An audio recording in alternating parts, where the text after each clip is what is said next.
Yeah, so the point is that there are moves that are objectively stupid to attack with.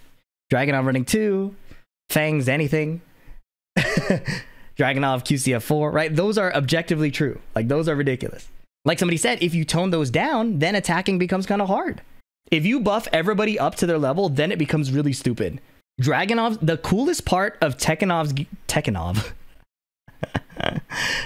game plan is that everybody has defined strengths and weaknesses. So when you strategize, you are thinking, oh, this character has this strength over this guy's weaknesses, right? I know Tekken 8 is Tekkenov right now, right? But what I'm saying is, like, the strengths and weaknesses are cool, right? It's cool that Bob doesn't have a 15 frame hop kick because he has so many other good pokes. It's cool that Anna can't launch 15 frames because she has a mix-up game, right? If you remove those weaknesses, the strategy becomes hit them, it doesn't matter how. And that's what Dragunov has right now. Dragunov's strength was his movement, his poking, and his oppression with running 2. His weakness was that his best low didn't do too much damage. Down 2. Down 3. They gave him a hatchet kick. They took out his only weakness.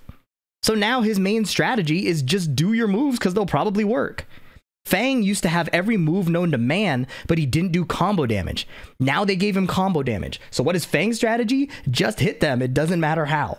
Ling Xiaoyu used to have insane evasion. Insane evasion, right? She used to be able to dodge everything, but her attacking power was weak. So you had to not interact with her and force her to attack you with her weaker attacks, right? And then you had your windows of opportunity. What did they give her? A mix-up game with the hypnotist stance. They've removed the weaknesses and strengths of the characters, or the weaknesses of the characters. Everyone should have a standing 15 frame launch as base level QL. I didn't know. See, that's very simplistic, and that would be really convenient for everybody to play everyone. But the coolest part of Tekken is where the depth comes from. If Steve had a 15 frame launcher, that would be fucked up. Steve is one of the worst characters to attack into. Attacking into Steve is a fucking nightmare. So the only reason it's cool that Steve has 1-2-1, down forward 2, back 1, right? The only reason that's fair is because you can use more punishable moves against Steve for more opportunities. That's the balancing point. Steve is allowed to launch you for playing the game because if he can't punish you for just doing the basics. If Steve had 15 frame launches for everything, he'd be the stupidest character in the game. Well, he did have it in 5.0. That's why he got nerfed. That's why he was stupid. Does that not make sense? Right? Like, do you think it's fair that Fang has every single attacking option, evading other options, evasive stances, plus frames, and he gets to nuke you in 2 hits? Isn't that a little ridiculous? Like, QOL, I don't think it's QOL. I think it's convenience. It's convenient for everybody to have a 15 frame launcher. But if you homogenize the cast like that, it's way less deep. You are, like, fighting games are rock, paper, scissors, right? Fighting games are going to be rock, paper, scissors. But if you remove strengths and weaknesses, then it becomes closer to just straight rock, paper, scissors and casino gameplay. It feeds into the problem that people are complaining about. What makes fighting games cool is where you mitigate the risk and the reward, and you make it more statistically sound and stable. And then you have some people who play ridiculously and like spit in the face of that, and you get that interaction. That's cool. But if the Mishimas have a +5 advancing, sometimes high evading launcher, and they can access a 15 frame launch whenever, that's insane. I'm just saying you can self-character identity, yes, but you are forced to either have something really unbalanced like we have now, or the identity is not well defined enough to matter. Look at Noctis. Noctis in Tekken 7 was a training wheels character. He had really shitty lows and some really kind of counter hit tools. He had decent movement and a really big whiff punish. So Noctis was supposed to be a training wheels character. What did they do? They buffed the shit out of him. So now he's easy to play and got 2nd place at the World Tour Finals. Me, first time competing, 3rd at the LCQ. beating Arslan Ash, almost beating me. His identity was deleted. It's like, yes, you can have identity. It stops mattering if everybody has a good punish game. Punish game is part of risk and reward. Oh my God. Punish game is part of risk and reward. And the reason is someone not having a punish for your move affects your strategy in attacking them. Noctis did not have a crouch jab. So fighting a character like Hwoarang meant that you earned the ability to get past his swords. Hwoarang is really weak at range, right? Noctis has swords. That's his strength. If you got past his swords, you earned the ability to attack him. Now, say they gave Noctis a crouch jab. Now Hwoarang loses that one edge he had. Think of Miguel. Miguel had a hard time getting in also. Once Miguel got in, he had insane mix-ups. That was his identity. Give Miguel a demon paw. Now what? Now you're telling, like, do you see what I mean? Identity, I think you need to look at not just as what does the character look like? What does the character kind of pilot like? But how do the matchups interact? That is pretty crazy. Give Jack Lily evasion, right? Like, okay. And that's what I'm saying. Lily, they deleted Lily's identity. Lily's identity was really good movement, not really solid offense. So you had to pick your spots carefully, win in neutral, and then not die to her bait and her, like, her cheese, right? What did they give her? They gave her Brian's 3+4. A range 3 counter hit launching safe mid. And then in this game, they gave her a back turn mix-up stance that is real. So you can't ignore Lily anymore. Her down 3 is like a homing low from range 3. Why does she have that? Eddie's identity, perfect example. Insane backdash, cannot sidestep. Keep out moves. What did they give him in Tekken 8? They gave him a hell sweep? The ability to sidestep. And yes, his backdash is nerfed. And yes, they nerfed his counter and keep out tools. But isn't that odd? Okay, so how many Lilies did you see winning tournaments? All characters should be tournament ready. That is a take. That is a take. You could make the argument that the kind of players drawn to Lily were not able to pilot her at the level needed for tournaments. You could make that argument. I'm not saying that's a fact. But also, Nee picked Lily in tournament, so. Nee picked Lily as a counter pick to Devil Jin because of her strengths and weaknesses. There are so many cool things. Like, a game isn't just the esports scene. A game is more than that too. Like, part of the cool part of a game is just watching the different interactions, people coming up with different ideas. What are people complaining about in Tekken 8? In Tekken 8, people are complaining about everything is just heat burst, heat smash, attack. They're doing the same thing. If you level the playing field so everybody has the same tools, then everybody's doing the same thing. The only difference that exists is the character model. It's just the character model. And that's not really a difference. That's an aesthetic difference. And I'm an aesthetic player. But even I can recognize that that's just an aesthetic difference. And Sync brought up a good point. How many people were winning with Fang except 2 players? How many people were actually winning tournaments with Fang? So all of this is to say that we were talking about not buffing people to the top tier. And the reason is because identity drives interesting interactions. People get to strategize outside of just rock, paper, scissors. Asymmetric balance is more fun than uniformity. And this is why, like, the kind of player that wants to play bear, like, let's be 100% real. The kind of player that wants to play bears is probably not as interested in the Tekken mechanics of sidestepping, right? They're not probably as interested in these other parts of the game. They're interested in whacking you with the funny bear moves. Yoshimitsu players are not interested in getting some nice backdash whiff punishes and, like, playing conditioning off of, like, basic mid-low or, like, Tekken defense. They want to spin and stab themselves and hit you. They should be allowed to play that way because they want to. But if they're allowed to play that way, giving them the strengths of a standard Tekken character is a lot. It gives you a lot. And the original Tekken designs very clearly acknowledge that. Think of Brian. Brian has a nuclear warhead attached to safe moves or plus frame moves. What is Brian's balancing factor? He has weak pokes.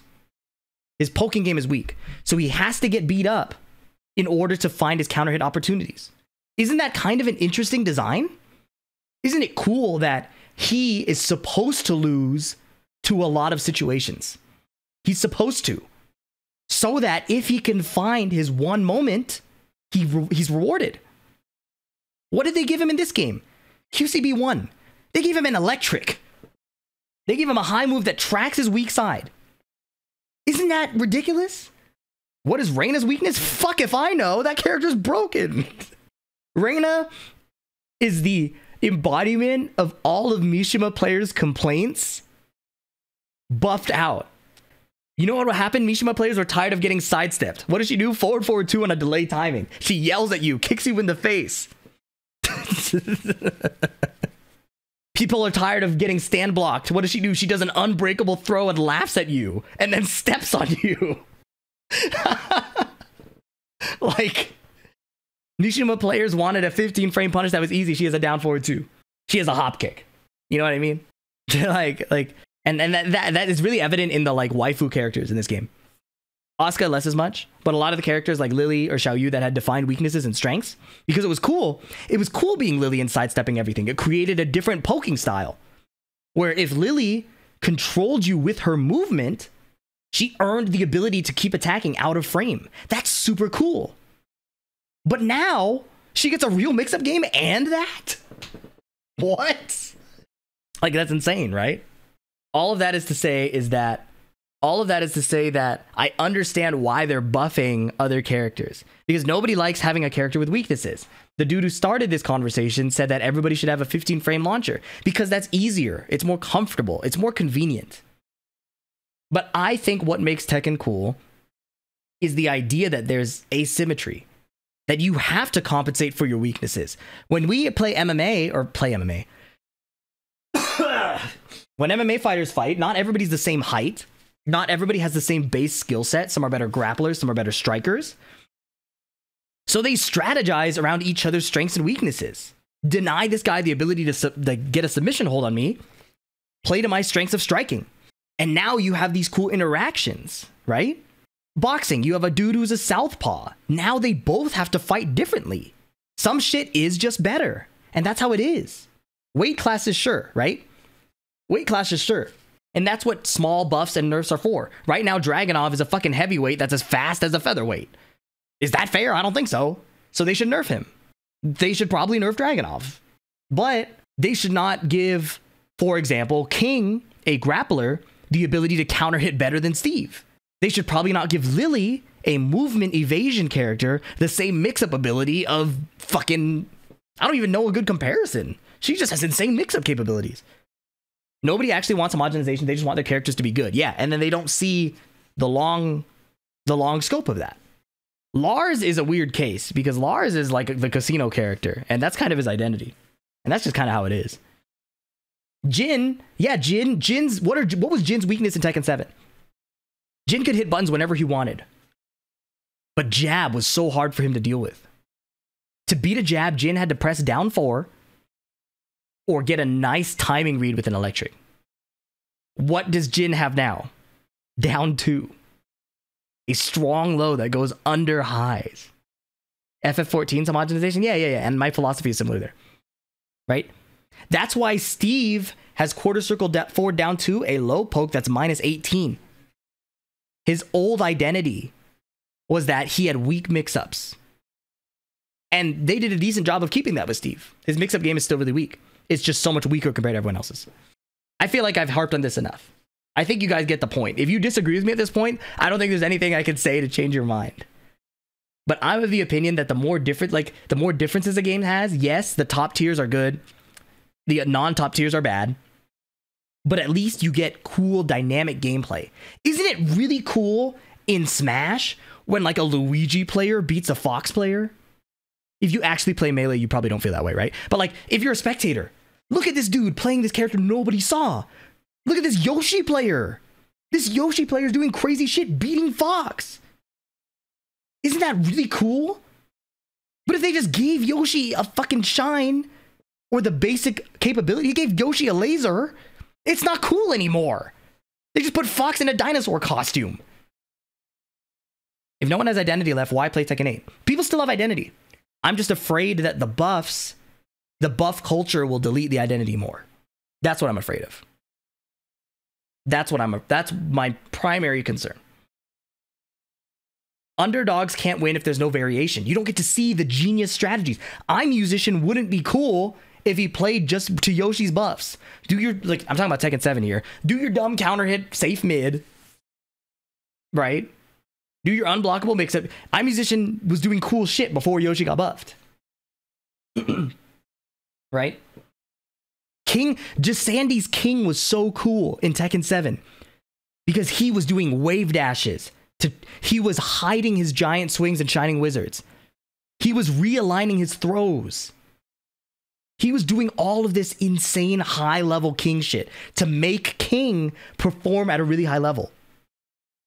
Now, they gave King unbreakable throws. They gave him the stance. They gave him the armor. They buffed out the skill expression. They buffed out the skill expression. And if they buff everybody to that level, the skill expression gets nuked out. Running giant swing is cool. I couldn't say that with a straight face. Running giant swing is not fun to play against, but it was cool seeing these players come up with these solutions. You know what I mean? Law DSS, so many things. Too many examples. Too many examples. You get my point. I'm going to regret saying this. Let me know in the comments if you agree or disagree. All right. I know people want their characters to be good, and I want my character to be good, okay? But understand that when you buff people to the triple S tier, there's a cost. And the cost is that the game becomes very samey. And are you willing to pay that cost? Because most people are complaining about Tekken 8 because of the cost we are paying right now. I hope you think about that. And if you want to see the rest of this podcast, check out Spag's YouTube. It's all on there. Food for thought. Have a good rest of your day. Peace.